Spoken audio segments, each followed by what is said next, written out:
Right. Well, right now it's just me, Brandon Ayton, talking to myself, but that's totally okay. I'm used to it. We have a few people who should be joining us in a little bit just to kind of wrap up the campaign. Um, yeah, we have we have some people who will be hopping on, some other Wet Ink Games collaborators. They'll be joining for the countdown to the end of the OMG Cats campaign. Right now, it looks like we have about 48 minutes to go.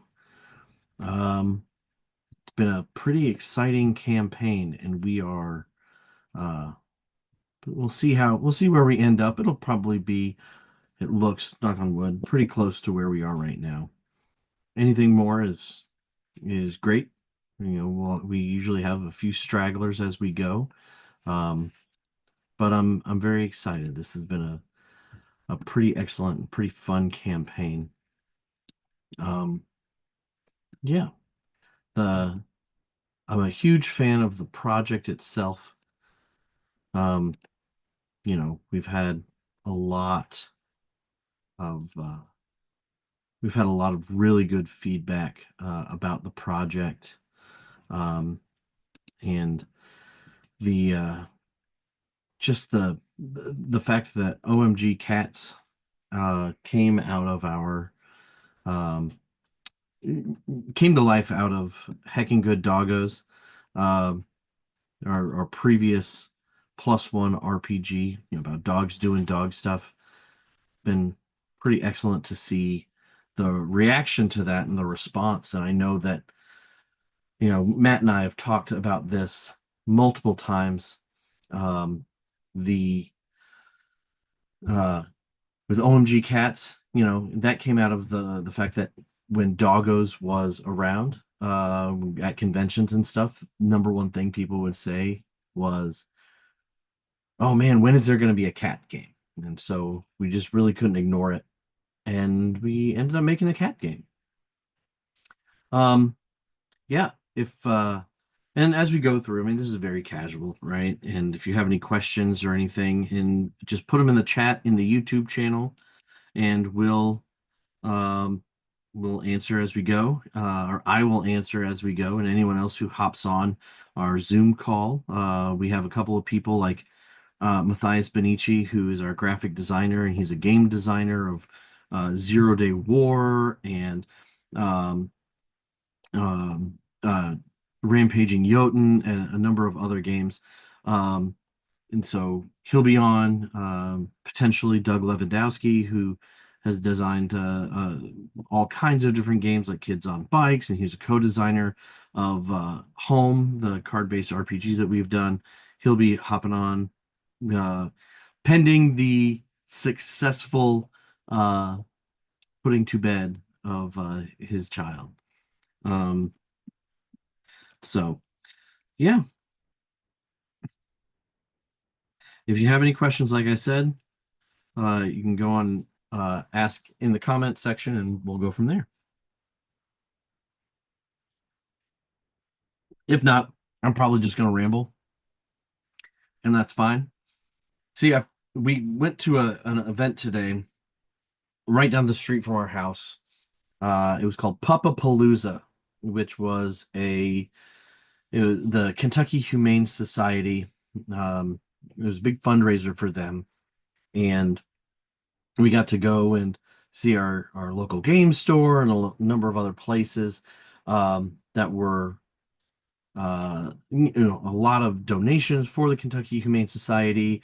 There were places we bought little bandanas for our dogs, and there was just all kinds of stuff. It was a great event, and so I wore a dog shirt, and I felt bad wearing just a dog t-shirt on the day when OMG Cats is wrapping. So, I don't know if anyone saw that, but it's the Beast from The Sandlot, the movie from the 90s. Um, but kind of felt a little bad for that. So I'm ended up wearing um, this hoodie that I have, um, and on the back of this hoodie is a cat. So I'm I'm still representing our OMG cats as we go.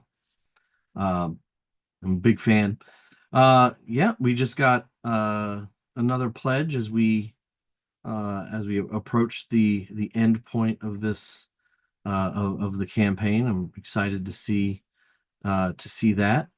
Um, yeah, it's funny because like Heckin' Good Doggos, we were looking at this on a website called Kick Track, and Heckin' Good Doggos ended the campaign, its campaign, pretty strong, and I think they ended at uh $24,072, and that is something that uh that's kind of been like the goal in my head is like, oh, can we make what Doggos made but with the cat game, just kind of looking at the balance of um excuse me, cat people versus dog people, right?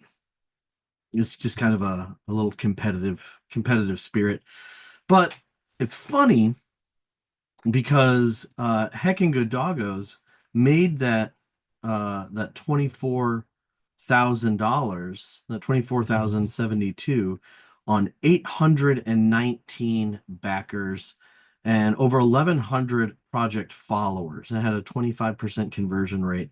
I'm saying all this stuff. It may not mean anything to you, but I do think that the cat supporters, the cat lovers, really showed up because with the 23,000, or at this point, 23,322 that we have now, that's only with 364 backers. So the people who love their cats, they have really shown up.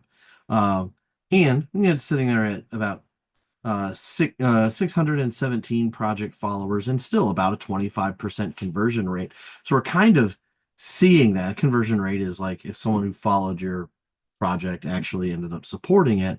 But I think this is very funny. I find this very interesting to see, these cat lovers um, coming out and getting their cat in the cat deck, just like we had our doggo deck for Heckin' Good Doggos.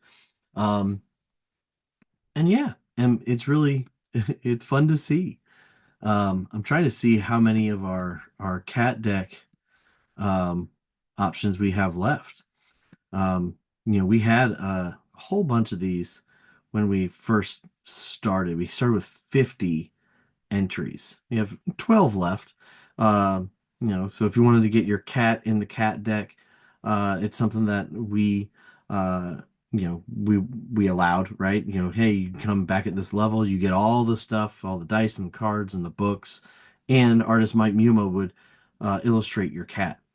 So we have 12 of those left. And one of the things that we've decided is that even if we don't, sell all those pledges, any of those remaining spots, we will create a limited um, add-on in backer kit. Um, we'll have to get the math and check that out, what that math is going to be. But we will have an add-on to for you to you know um, get in on that. We've had a number of people who've backed at the $150 level, the big all-in level that we had. And we had someone on the Kickstarter who was asking specifically, "Hey, am I going to be able to get that uh get that extra get the cat added on if I wanted to?" I mean, I'm a big supporter of the project. It only makes sense. There's no reason to not make that available if all of those slots don't sell during the campaign. But as an add-on, like I said, it will be limited. It will be first come, first serve, and we'll make sure that people are aware of that, especially the loyal backers that we have. We'll make sure that people are aware of that before we um, launch um, our full-on pledge manager. So Yeah. Anyway, so I went to this puppy palooza earlier today. Uh, Shocking, not a lot of cats at puppy palooza. And I was joking with my wife because uh, I went to the Humane Society booth and picked up this absolute gorgeous puppy and, fell in love, was like, oh, I want to get this dog. And my wife was like, you have three dogs already. We're not coming home with a fourth one. Uh, and but I at least got my pictures. I at least got my pictures with this cute dog and put them on the internet. So I'm excited. We throughout the campaign, one of the things that we've done, if you've been watching and reading these updates, we have been posting additional um, um, projects that we have backed or we have supported. Um, and it's been really interesting to see that. We had a few. There was one. It's called Extraordinary, by Cody Gonzaga. Unfortunately, Cody did not succeed on Extraordinary. We had supported it. It made a little over 75% of the way there to the goal, but was unsuccessful. It was a pretty cool project. We were hoping that Cody would able to do that, but I think Cody's gonna to circle back around and redo that project. One of the others that we showed was it's called Sickest Witch by Severed Books. They are doing great. They have about 6 days left, um, and they're doing great. They only asked for about $3,000 and they've just blown that out of the water. Justin Soroy is a great guy, really fun artist, very much in a like Mike Mignola Hellboy style. Um, and you can kind of see that in the art. I've shared some of that art on the project itself. Um, and like I said, Justin is a great person, great indie creator, an asset to our industry, and I'm really excited to get my own copy of Sickest Witch in my hand, um, and play this awesome game. One thing that we've also seen is that Justin is available and will be working on a Wet Ink Games project in the near future. Um, I was really excited to see that Justin was available and thought that participating in our project was worthwhile, and was really excited about that. So, yeah, that's pretty great. And oh, it looks like I have a another friendly face who's joining me. I don't know if it's friendly, but hey. I mean, I think it's friendly. Well, Hi, Doug. How are you, buddy? uh, other than pretty great. No, Hmm. I'm good. I'm good. How are you? Other than, waves hands at Yeah. everything. Yeah, I already kind of gave a little introduction of who you were a little bit earlier, but I'd like to, yeah, give you an opportunity to introduce yourself. Sure. Hey everybody, I'm Doug Lewandowski. I have worked with Wet Ink before and will work with Wet Ink again. Um, I did Home with Yunsu Kim, uh, and I wrote an adventure for, hey Matthias. Hi, Doug. Uh, and I wrote an adventure for Never Going Home, and an adventure, a setting for Heckin' Good Doggos, I Yep, think. yep. And I think that's everything. Yeah, a little bit of this, a little bit of that. And Doug has currently been, working on, yep. uh, Yeah, go uh, ahead. yeah, a project called Fast Cars and Family, where Yeah, you race fast cars and you get real furious with people. that's right. I think that's a good way to put it. Yep. Uh, And one thing that we've talked about that project a little bit before, and we're hoping for that to be on crowdfunding later this year. I think that one's going to be a real big hit. It's a great project. Yeah, Um, and some fun stuff with it. We yeah, had planned to do it quickly, and then we had a couple ideas, and we were like, "Nah, we need to pursue this." right. And And instead of doing it fast, you did it furiously. it's right. Instead of doing it fast, we made you furious with us for taking so No. long. No, Steven made it fast with the artwork. Oh Oh my yeah, God. Steven's art is great. Oh, so awesome. We both well, there's two Stevens. So Stephen Wu, who's doing a lot of the interior art, and Stephen Cummings, who did the cover for it. And Right. uh, Yeah. so they're both fantastic artists. Hey Matthias, go on and introduce yourself, sir. Hi. I'm Matthias Benici. I'm the graphic designer on this game. Yes. Yeah, Um, I've been a graphic designer on a lot of Wedding games, both backwards in times and now going forwards in times. that's right. Um, and last was it end of this year, end of last year or beginning of this year? My game Zero Day War was published by Wedding Games. Yeah, that was end of last year. It was because I think we were at Gamehole Con was the first convention where we had it, and that was in October of last year, and we had like just got it. Oh, yep, there it is. That's the Doug one. has his copy right there. Mine is right there. I'm pointing at it because I use it Yeah, as an example. mine's over there somewhere. Yeah, but I can't see it because your background's blurry. It's true. And the playmat. Oh yeah, the playmat. That Oh, artwork is Michael Shannon gorgeous. in the comments section uh on our YouTube channel. He asked, I've got to ask, are tariffs going to affect delivery of any of the physical rewards? So, Michael, that's a very, very good question. Way to have your ear to the ground of our industry. What you're asking, these have been these are questions that have been on the hearts and minds of basically everyone in the industry. Wet Ink Games, especially with OMG Cats right now, we are lucky enough to be so early in the process for this particular game that we can pivot pretty easily. That's not a problem. We have domestic printers for any of our paper products, such as our cards or books.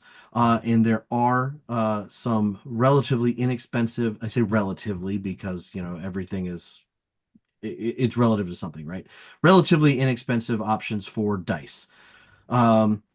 Chessex is a great example. They have been in business for decades and have been really good partners for a lot of designers and developers.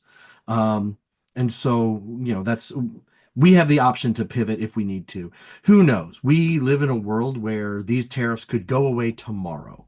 We don't know. We also live in a world where these tariffs can be 1,000,000% tomorrow, and at some point, for any of our unfortunate game creators who, have millions of dollars of products sitting on a boat in port or getting ready to come across the ocean, these are things that they can't necessarily, these are costs they can't necessarily eat, right?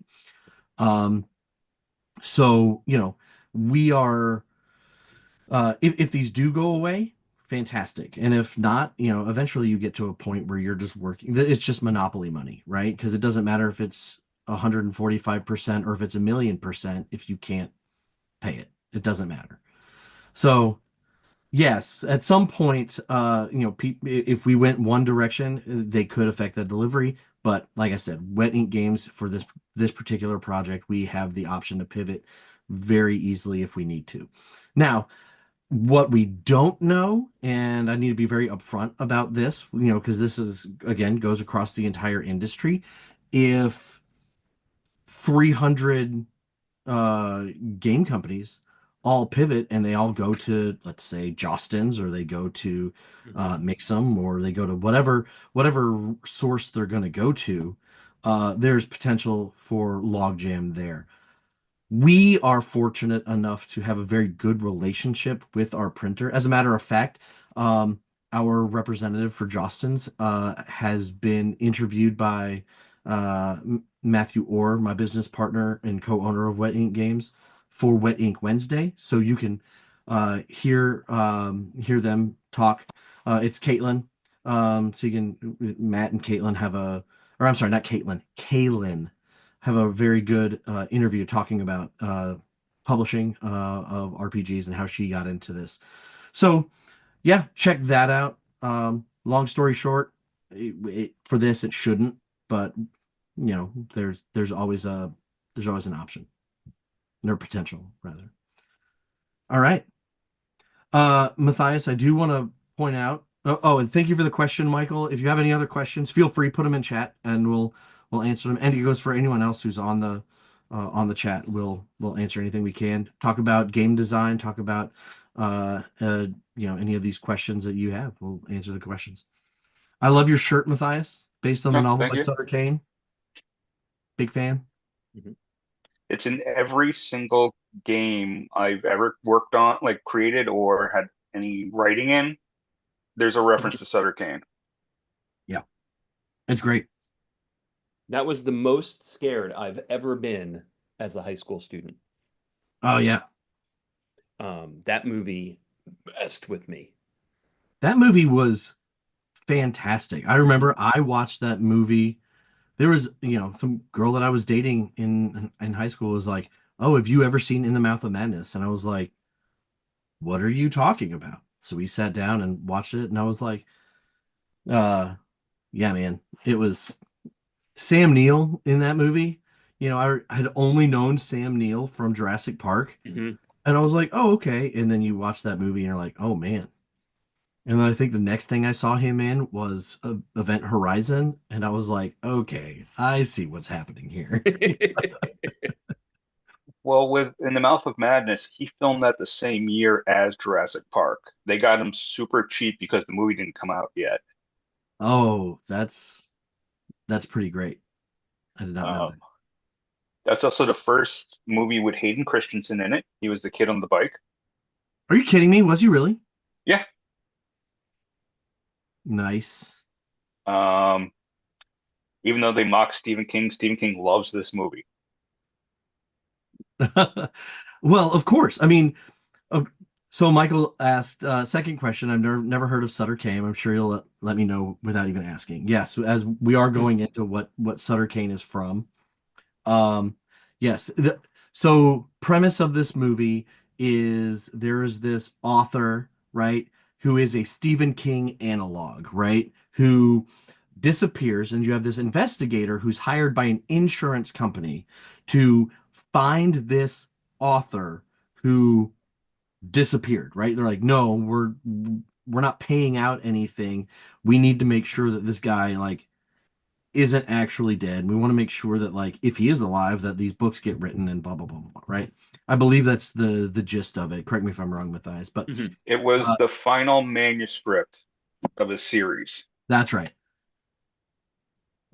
And so he's writing all of these had written all of these books, and so they eventually figure out where he is in this town that he kind of like talks about in his books in Maine. So again, so your Stephen King analog, and all kinds of weird stuff happens. Very Hilarity ensues. yeah, Yeah. hilarity ensues.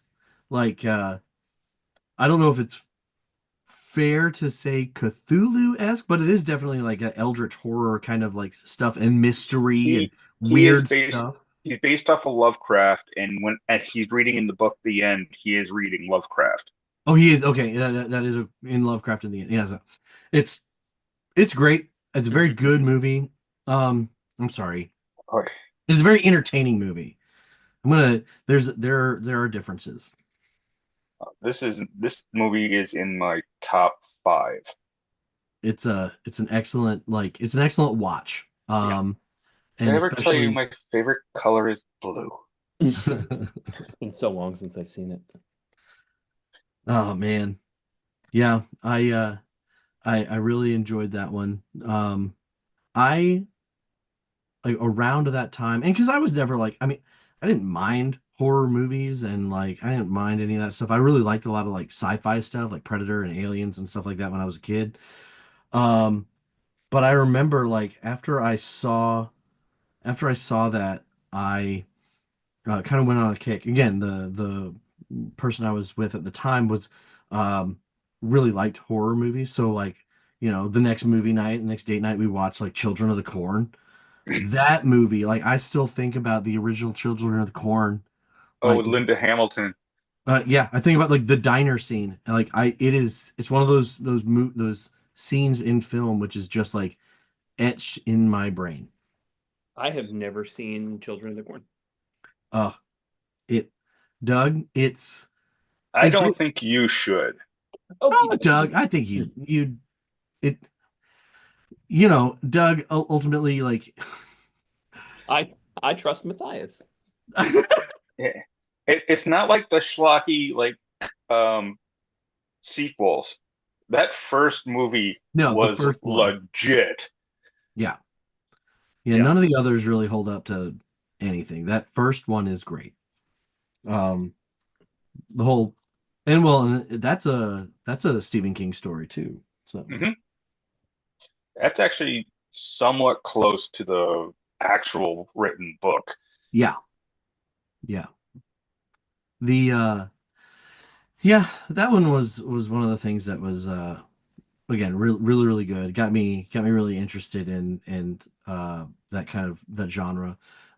Tim Curry as Pennywise in like the made for TV movie It, right? I was like nailed it. Like Yeah. Tim Curry is great. So I'm gonna I'm gonna change gears, right? And I want to talk a little bit about some of the stuff that we have upcoming. Doug had already mentioned Fast Cars and Family, right? We've talked about it on a couple of other interviews and stuff like that. But Doug, we had an opportunity at PAX Unplugged this year to kind of go through an early play test of kind of like character creation. And I don't know ultimately in the final version of the game how much of this is gonna stay in. But Yeah. I remember we were very That stuff interested is coming to out over my dead body. great. And to be clear, Sen could easily kill me. Oh yeah, Sen could easily kill most of us, right? I think I could probably take Chad. Love you, Chad, but Yeah. Well, yeah, tell us a little bit about that and what people can kind of look forward to when it comes to character creation. And you don't have to go into like too much depth, but a little bit helps. yeah. So one of the things that is big, big, big in Fast Cars and Family is, of course, like running a race, right? And a race can be the way Sen describes it, which I think is brilliant, is anytime like time slows down, Yeah. right? So normally when you're playing a role-playing game, like you do this thing and you talk about it, and it's not exactly like one-to-one time, but it's pretty close, right? Like you're having a conversation and that's in real time. In a race, it's everybody acting at the same time, doing different things. If it's like a street race, I'm downshifting at the same time as Matthias is, activating the laser targeter at the same time that Brandon is like zooming over his car, using it as a ramp to launch off, right? Right. So time slows down as we take our actions. Um, and the way that we're doing that, since the +1 system uses cards in such a great way, um, we're using poker hands. So you get uh, stunt points by getting specific poker hands. So, like if I get four of a kind, I've got a great set of stunts. But the way that I get there is through this sort of modified trick taking game that you're playing each round. And so instead of rolling dice for checks when you're in a race, you play cards. And so if I play a 10, but Brandon throws a jack down over it, he's going higher. Um, Right. the racing is really, really core to the game, and we wanted to come up with a way to sort of like onboard people into that really, really quickly. Um, I don't remember who had the idea, but one of us, I'm working on it with Sen Fung Lim and Chad Nolan. Um, one of us had the idea to start the game with a race, and in the process of that, to introduce your characters. So each Right. race, in order to get your 5 card poker hand, is played over 5 tricks. Uh, Hold Um, on a second, guys. and so Yep. as you do each trick, you're introducing some information about your character. You know, when you start out, you're introducing who you are and what your car looks like, and then you're introducing, you know, we're still sort of playing around with what gets introduced exactly when, but like at some point you're introducing the thing that, you know, like drives who you are. Pun very much intended, right? Or like You're you're right. in that in the course of playing that first race, you're establishing those relationships with the rest of your family, and learning how to do this thing that's new to the system, uh, in that very first go. So yeah, that's going to be very similar. We're just sort of fine tuning, um, what gets introduced when and exactly how. But yeah, that premise, that character creation happens as you're starting to play. That's we're keeping that. Yeah. Yeah. I remember when you all pitched it in like the, how like at the very beginning, like you're creating the relationships that you have with one another, and you're creating your character in that first kind of like race. You're building that backstory. Yeah. Um, right at the beginning together, and I love how like you all had tossed around the name, the as opposed to session zero, you called it session 0 to 60. Yeah. I was Yeah. like, I absolutely love that, because not only do you, in a session zero, when you build your environment, you build your setting, you all understand kind of like, okay, here's the tone of what we're Mhm. doing, right? In a traditional session zero, uh, you also just boom, you're right in the game. Mhm. And like just the whole 0 to 60 illustration, I was like, I love this. I love this. And just in that demo, we every single time I go into a grocery store now, right? Or I go, walk down go to the toy store with my kids, right? I always look for Matchbox cars, right? Mhm. Because I think being able to have have a race illustrated on the board, or on the table rather, uh, Mhm. I'm always like, oh yeah, that's the car. I know what character I would make with that car. Mhm. So yeah, it's a lot of fun. And I think, um, yeah, we're gonna be working on that again later this year. Mhm. Um, so Doug, what else, what, I guess, what has excited you the most about that project? Is it like being able to work with the people that you're working with? Is it like is some additional challenge from a design standpoint? Like what has really been like a highlight of that project for you? I mean, getting to work with Sen and with Chad is just awesome, right? Like, I don't, I almost don't solo design anything Yeah. because, like, I've worked with myself before. I don't want to do that. Yeah. I don't know why other people do, but I'm glad they do. So yeah, like getting It's to part of your charm. It's part of your charm. my unrestrained joie de vivre. So You yeah, just said words I don't even know. Um, getting to work with them has been awesome. Getting to play around in the plus one system has been really cool. Um, and collaborating with them on the trick taking, poker hand building race mechanic. mhm. That's one of the most fun mechanics. I think Yeah. one of the Yeah. most fun mechanics I've ever been involved with designing. I'm really excited about that. Yeah. I think it's really going to be fun. Especially, seeing it all play out.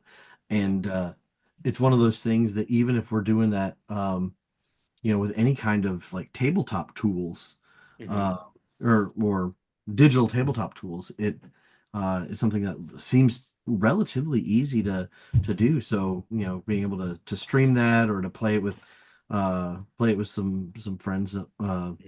online, will be pretty cool. Yeah. Yeah, Yeah, that's been the best part. Those two together, like getting to collaborate with them on that system has been the yeah. best. So Matthias, I know you have been, like you mentioned, you've been kind of a staple in the Wet Ink Games projects for, gosh, a couple years now. maybe a little more than that. Um, Yeah. and just working on almost everything that we have coming down the pipe, including, like you said, your own game, Zero Day War. Hmm. So um yeah, you've gotten to work on a whole bunch of stuff, including this one that we're looking at now, OMG Cats. um and you were uh pretty instrumental in just the fun and bright design and style of Heckin' Good Doggos that kind of carries over into OMG Cats. Hmm. um and yes, we know that Mike Muma has done the art for both of these games, for the dogs and for the cats, right? So we're sticking with that same artist and that same visual style. Right. But from a graphic design standpoint, uh, what challenges or I mean, I guess efficiencies did you find just being able to work on both of these projects, even though they are different and have some similarities? So with Doggos, we actually did a couple of rounds of design for that, both for the cover and the inner layout. I think we went through 3 rounds because it was just each one had something but didn't have it until it all came together. Yeah, With cats, the first thing I'm gonna do was going to reverse the order of the rainbow colors. yeah, So everything is just the same but reversed. yeah. Um, they really haven't looked at doggos in a while, but I probably gonna do like change if it had I think I had the dog prints on the bottom. I do Mhm. the cat prints and cat stuffs, and just play off the like Muma's art is amazing. Yeah, So, playing off of his art, sometimes clipping actual his just singular pieces into the middle of text, like a cat would just sit there and go boom. So, yeah, you know, we had comical stuff for layout in doggos. Would be comical stuff for cats and cats. yeah. So he is like, I know he is. Unfortunately, he wasn't able to join us. Normally, Muma would be here. He loves talking about his stuff, and he is a. We actually Matt did an interview with him. If you haven't seen it yet, I put it in one of our updates, but it's also on our YouTube channel. Um, but yeah, Muma's art is great. He has so much fun with the stuff that he does. He almost every single piece tells a story. He has one that is just it is a cat stealing a fish, and Hmm. and all of this is from like ground level, from the cats, right? Their perspective. So you have a cat stealing a fish. Someone is chasing this cat, and in the background you have these two cats, a younger one and what looks like a bigger, older one, and like almost like there's a mentor relationship of like, this cat being like, yeah, that's how you do it, right? And there's so much going on, and it's a relatively simple piece, but like I said, everything he does tells a story, and it's so much fun to watch. Um, I think he's done a lot of the art already for Cats, and I'm really excited to see the other stuff that he does for that, and for the when he wraps up the stuff for the adventure book. Um, just the cover of that adventure book too, with the aliens and the laser pointer. I was like, all right, that's great. So. Yeah. Matthias, I know that we had, you've done a bunch of stuff, and you were talking about like the how you kind of moved to some things, um, stylistically in OMG Cats, which, you're reversing colors and everything. I have Psychic Kids right here. Psychic Ooh. Kids is one that you also did. Sarah M.W. Miller did the cover art here, and um I was really impressed with like how you incorporated all of the stuff that was going on the cover, like in with like the Psychic Kids logo, just everything that kind of like right there. And Sarah had designed a little bit of things that were like wrapping around it, but like also in the book, how like the deeper in the book you go, like the darker the page, the sides on the page go, and all that kind of stuff. And um, this one right here, Psychic Kids, like was such a great example of your work that I'm pretty stoked to see what else you do as we continue this going down the road. Well, Oh, Psychic Kids was my favorite one to work on. yeah, dude, it was Um, I if there was anything else I could have been put in there, well, under my name would have been Illustrator, because I went in, built all the like three-dimensional graphics for every single page. great. Oh, let me Um, let me keep talking. I'm gonna go to a specific there's one. hidden stuff in there. Like I really faded in the missing poster for Lenny from the Lost Boys into one of the pieces, just as a piece that's faded into a piece of paper in the background. Um, I just loved working on that. These are the But ones that I really liked. The science agent, like the badges mhm. that you did. But Like the badge even is you, also a team effort, though. Same with the cover. Like Matt gave me the yeah, basic design that he wanted, and I went and built it. And then when I wanted to make it more realistic, I put more into it. yeah, Same with the cover. Matt wanted it to look like a 1980s VHS cover. And I remember the movie Pulse. I remember Zapped, a few of the other ones. They all had the same type of font. And it just happened I had a good font that worked with the arc that I could put it to, that it fit with the lightning. yeah, And then it was just, up and lower levels of outer glows and inner glows until it matched the cover, really. yeah. But It's all a the painted artwork, just stunning in that book. Yeah. Lucy, or not Lucy, Sarah, Lucy was for a different project of Matthias's, right? Mm. But Sarah Miller, she absolutely crushed that entire project. You guys, I mean, I'm very proud of like how that one turned out, and it's such a fun game too.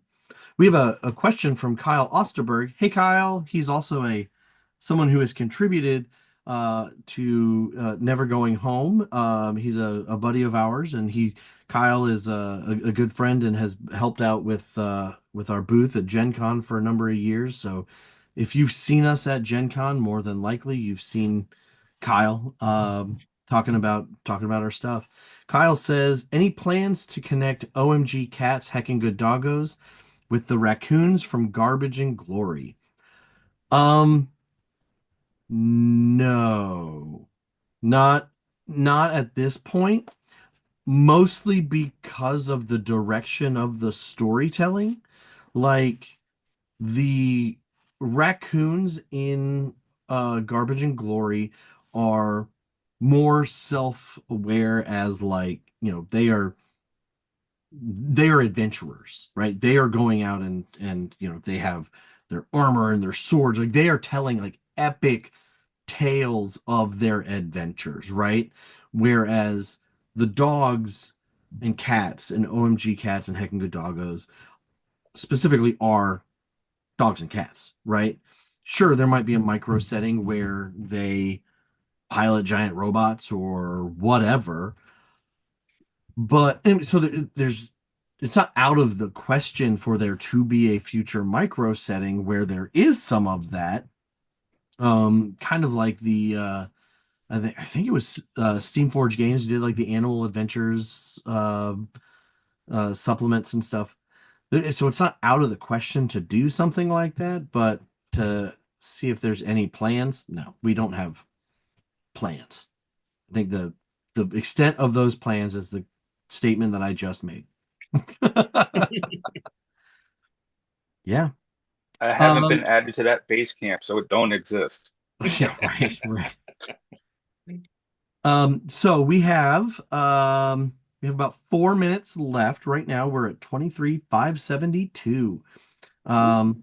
Yeah, we're we're almost at the end of the campaign. We have 5 people on stream right now. If you have any questions or anything, please feel free to hop on and in the chat section of the YouTube channel, like just go on and post your comment and or question, and we'll see what we can do. 3 minutes left. If you have not watched one of these before, if you actually have the page up on a browser on your screen, there will be fireworks. So it's yeah, it's always fun to see. It goes pew pew pew. So also I think I have the Apple settings. Yeah, look, I have fireworks on my screen right now because apparently Apple lets me do that now. That's premature detonation, sir. Oh man. It's okay. I'll pull them all back. Oh, see, there are my fireworks. It's okay. I'll have my own fireworks in just a minute, right? We'll do it right. So, yeah. So I know both of you have been involved in something that we've kind of had working in I guess not really in secret because it's been kind of talked about already. But we did have something that we were going to have for free RPG day. Free RPG days in June generally. And we had to make a call just this week. Um, uh, to kind of like hold that back. So it was a special release for the home RPG. If you were a backer or supporter of the home RPG, one, thank you. And two, know that there is something that we have made already. It is printed, and we're trying to get it here to the States in order to have it. Whether it truly does make it for free RPG day this year. If something changes in the next, 4 days, then it looks like we might be able to, for 5 days or whatever, because I think we'll be able to put it on a boat on the 25th if something drastically changes. If not, then it's something that we'll have later, probably early next year. Um, and it will be a very exciting addition to home. And potentially, we may have some additional announcements around home and subsequent games in the near future. So, yeah. I know Doug and Julian have been talking with me and Matt about various ideas around that. And yeah, we're pretty exciting. We're pretty excited, rather. We're also pretty excited. Yeah, I think I think the stuff that we have cooking around that particular line, Yeah. I think was going to be make a lot of people's tables a lot more fun. Yes. All right, we got 60 seconds left. Woo! Michael Shannon says an explosion of confetti. I'm waiting with bated breath. Mm. So, the timer, it's now red numbers. That's pretty exciting. It So usually means the starship is just going to go up. I wonder if it will let me share my app on this. Let's see. Let's see what we got.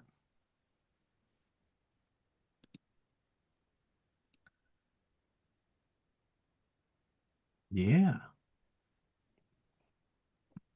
So we'll see how this goes. It says I have 20 seconds left, but I don't know if it's actually gonna. Oh yeah, it is gonna show me that on the screen. Yay! Woo!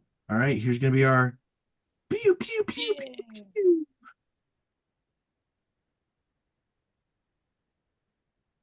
I love that. Look at all that confetti. That's so great. All right, that was super exciting. So, yeah, we had our confetti. I love that. I think it's the first time I've ever been able to show that on the when it happens on the screen with the people watching. That's neat. All right.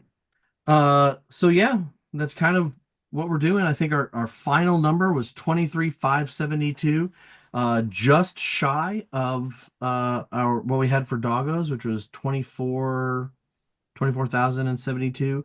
But one thing I will say, like I mentioned earlier, we had significantly more individual backers for doggos.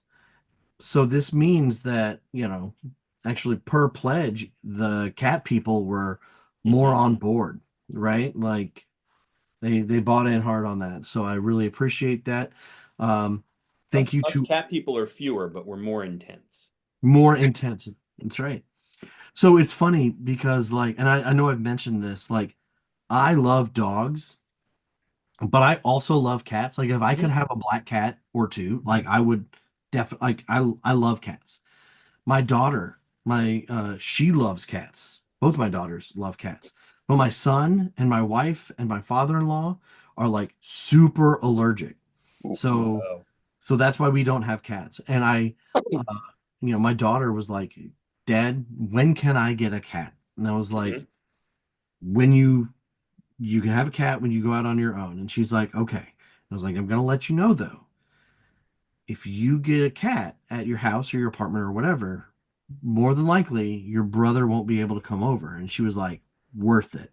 Getting two cats. Yeah, she's like, absolutely worth it. So yeah, she was just brutal about that. And she's Yeah. not even worried about it. There Um, are hyperallergenic cats.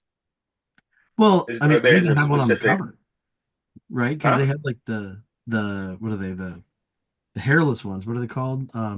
Sphinx. The Sphinx, yeah. Yeah. Yeah. I There's was at like a there are some of the haired breeds that are, I think Maine Coon are one of them, but I can't say for 100%. Don't tell me that. If Look if it I up. find out that a Maine Coon is hypoallergenic cat, I may get one. You'll have a cat bigger than your dog then. Oh, yeah. I love Maine Coons. I love them. Yeah. My cats are like Maine Coon mixes. They're mutt cats, but uh, two of them are long hair with like big big floofy, so floofy, So floofy. so stupid. Yeah, I got Oh, my Russian blue. ah, So I was man. at a party in grad school, and there was a hairless Russian blue, and it Oh, was what? asleep on a hairless Russian blue. Okay. Um, and like the person whose house it was like, "Come see my cat," and it was like asleep on the bed, and I was like, "That cat's dead." Uh, like that cat is apoxic. Like, oh my god. And then like cat was fine. Just turns out blue cats just look. Yeah, it was yeah. What? Why was it hairless? Is that just a thing that Russian blues like? Not mine. No, it was like a special breed, I think, for allergy reasons, right? Because with allergies, almost everybody's allergic to the dander, Right. and so no hair, no dander, right? So That's crazy. yeah, Okay. but Well, happily that cat was alive and well and just creepy as mm, Yeah, I had a friend had a Sphinx, and they always had him wear a little sweater. hell. It was hysterical.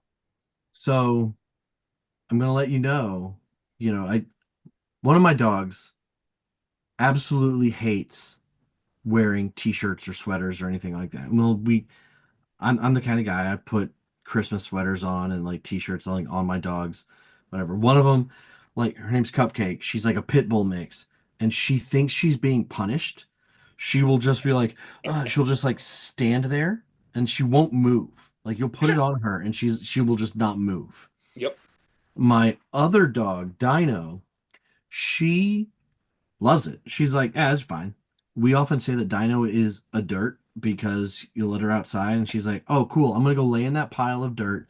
She Hmm. literally was chewing on a terracotta pot outside.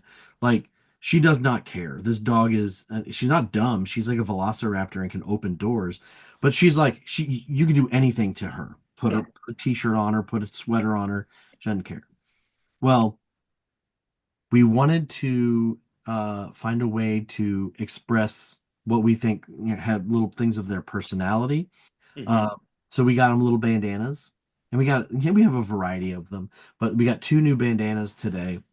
For one of them, it's a Mean Girls like burn book bandana, Yes. which is, I love it.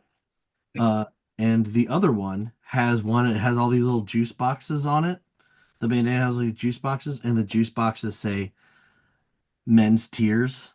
And I'm like, I love it. Like my dogs, you know, I don't know. I'd have too much fun with them. That's So fantastic. yeah. Well, one of the things that we're gonna do, like we're not gonna keep you all night, right? People have stuff to do, and I hear people are probably gonna be hanging out with families and Hmm. looking for the Easter eggs tomorrow or whatever. Um, you know, the I saw something today. I don't know if you have ever seen the text from superheroes, Yeah. but it was a conversation between Thor and I think Captain America or whatever on this in this text. And his uh his theory around Easter eggs was that the Trix rabbit um the Trix rabbit was so upset that it couldn't have the cereal from the kids that he stole the eggs from the kids, or stole candy from the kids and had to make them find it. And I was like, you know what? This is my new headcanon. Yep. That's great. I love this. It's my new headcanon. So, anyway, but because we're not going to keep you all for a whole long time, right? If there's any other questions in the chat, I'll be on for another like 5 minutes or so. And Doug and I and Matthias will Yep. answer anything. And if not, we're just going to keep chatting for a little bit, and then we'll wish you all a good night. But if you are watching this and you have any questions whatsoever, or comments or anything, drop them in chat and let us know. Mhm. Um, we have something from the Old Ways podcast. Congrats to the Wet Ink Games team. Okay, now I actually can do this. Thank you, Old Ways podcast. Yeah, see, now it's not premature firework. Actually did it. So, yeah. Yep, we have a few others who are watching now. This is great. Oh, I love the fact that I can do the fireworks and stuff now. There's there's other things that apparently I can do. I can send hearts. I can do lasers, I think. Yeah.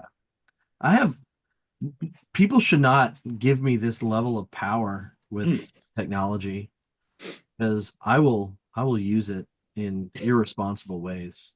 I feel like if that's your version of irresponsible, you're pretty good. I know, right? I haven't crashed the global economy yet, so I'm doing all Mm, right. too soon, too soon. Is it too soon? My bad.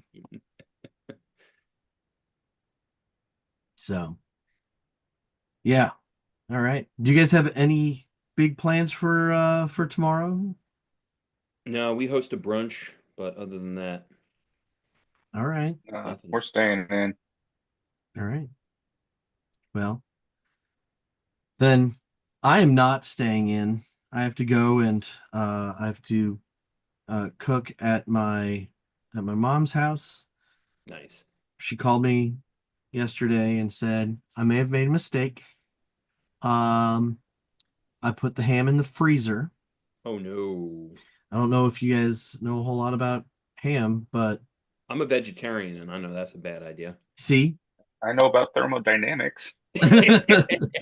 So I was like, you get off the phone with me right now and put that ham in your sink and just let it sit there.